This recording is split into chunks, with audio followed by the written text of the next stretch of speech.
Assalamualaikum warahmatullahi wabarakatuh. Saya Elisa Silawati dari SD 5 Cilemus. Kemudian perkenalkan rekan saya Lina Amalia.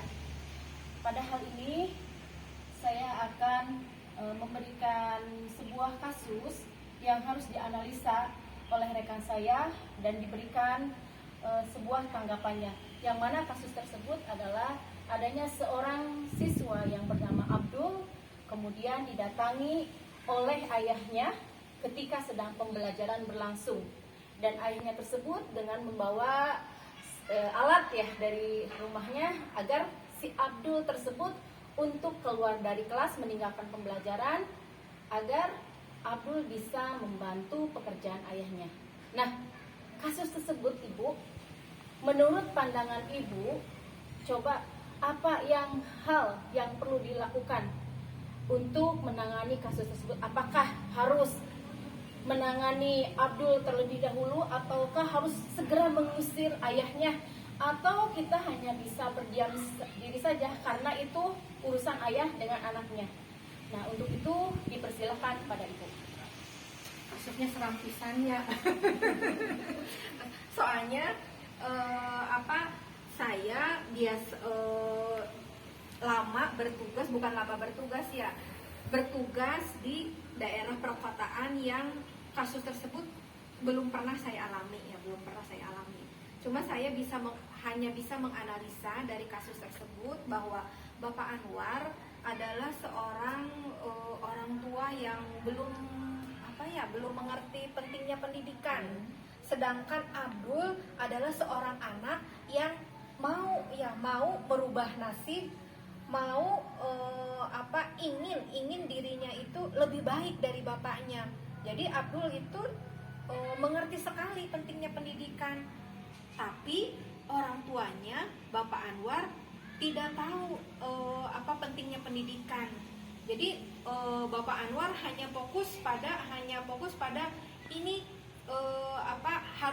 hari ini adalah waktunya panen tambak ya. Sedangkan Abdul yang biasanya membantu Bapak Anwar sedang bersekolah.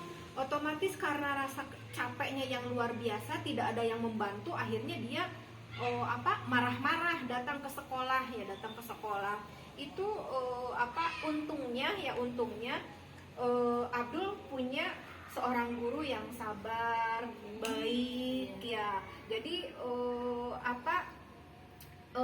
insya Allah lah bisa menekan kemarahan dari Bapak Anwar. Caranya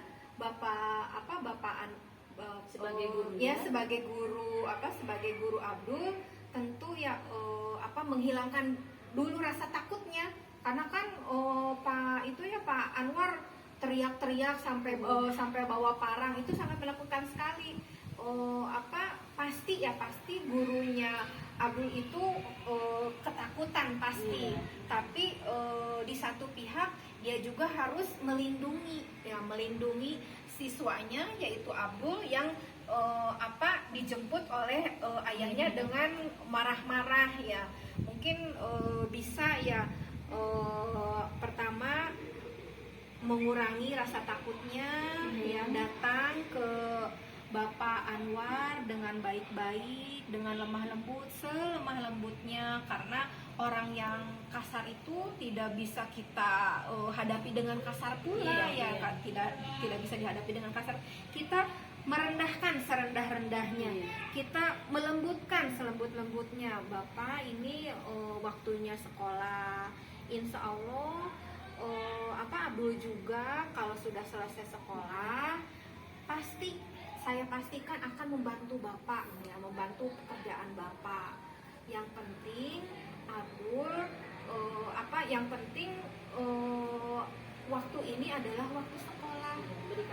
Beri kesempatan kepada Abdul untuk menyelesaikan waktu sekolahnya. Kemudian setelah selesai, insya Allah Pak, Abdul merupakan anak yang baik, pasti akan membantu orang tuanya. Abdul adalah anak yang berbakti kepada bapaknya. Pasti itu janji dari gurunya Abdul ya.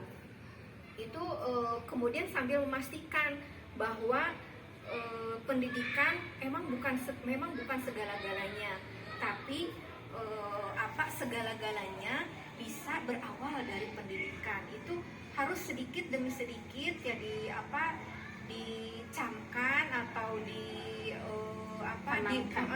ditanamkan kepada Bapak Anwar. Mudah-mudahan mungkin tidak akan langsung mengerti, tapi insya Allah Bapak Anwar akan sedikit-sedikit mengerti. Jadi membiarkan Abdul bersekolah, membiarkan Abdul meraih cita-citanya dengan harapan Abdul masa depannya lebih baik dari bapaknya. Ya, mudah-mudahan seperti itu. Amin. Mungkin itu yang bisa saya analisa ya dari kasus Bapak Anwar dengan Abdul sebagai anaknya. Mungkin itu saja. Ya, berarti hal yang diterapkan oleh ibu yang pertama itu menenangkan dulu ya, menenangkan suasana baik kepada Anwarnya, kepada Abdulnya dan kepada bapaknya, ya, supaya kalau dalam keadaan tenang masalah tersebut bisa segera diselesaikan. Kemudian yang kedua melakukan pendekatan bahwa pendidikan itu penting, sehingga dengan pendekatan terus tersebut Pak Anwar itu memiliki rasa empati, terus memiliki bahwa pendidikan itu dibutuhkan untuk masa kini dan masa yang akan masa depan ya. Dan saya sangat menarik lagi dari perkataan dari ibu tadi bahwa pendidikan itu memang bukan segala-galanya, tapi semuanya berawal dari pendidikan. Nah, itu mudah-mudahan dengan adanya pemecahan atau menganalisa kasus ini, sehingga nanti jika kita menemukan hal-hal kasus yang serupa atau hal-hal yang mirip-mirip, kita bisa menanganinya dengan baik. Nah, terima kasih Ibu atas waktunya, atas ruangnya, dan saya sangat menghaturkan rasa terima kasih. Dan itu adalah penanggapan kasus mengenai Abdul dan Bapak Anwar. Semoga bermanfaat untuk semuanya. Wassalamualaikum warahmatullahi wabarakatuh. Waalaikumsalam warahmatullahi wabarakatuh.